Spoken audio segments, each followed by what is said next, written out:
Mula sa mayamang tubig ng Dipolog hanggang sa nag-uumapoy na init ng Bicol.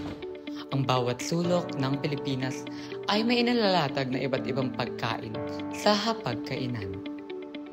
Tayo ay nakakakuha ng iba't ibang sangkap mula sa ating katubigan at lupain na talaga namang nagbibigay buhay sa ating mga lutuin. Isda mula sa karagatan, gulay sa palayan, sili at nyog sa mga bukirin. Dahil sa ating panahon at kapaligiran, natutunan ng mga Pilipino na gawing pagkain ang likas na yaman ng kalikasan, na talaga namang nagpapakita ng pagiging malikhain, mapamaraan at madiskarte ng mga Pilipino pagdating sa pagluluto ng iba't ibang pagkain. Ngayon, kung ikaw ang tatanungin ko, alin ang pipiliin mo? Yung asim na bumabalot sa bawat subo, o yung anghang na nag-uumapoy sa sarap?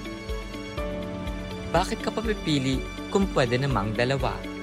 Halina't kainin natin ang sinigang ng Dipolog at Bicol Express ng Bicol.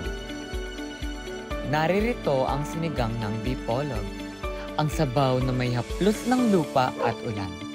Ang sabaw ay inilalarawan tulad ng agos ng tubig. Ito'y paalala ng pagmamahal at pag-asa.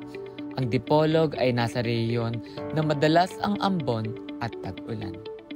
Ang asim ng sinigang ang nagbibigay init sa bawat hapag.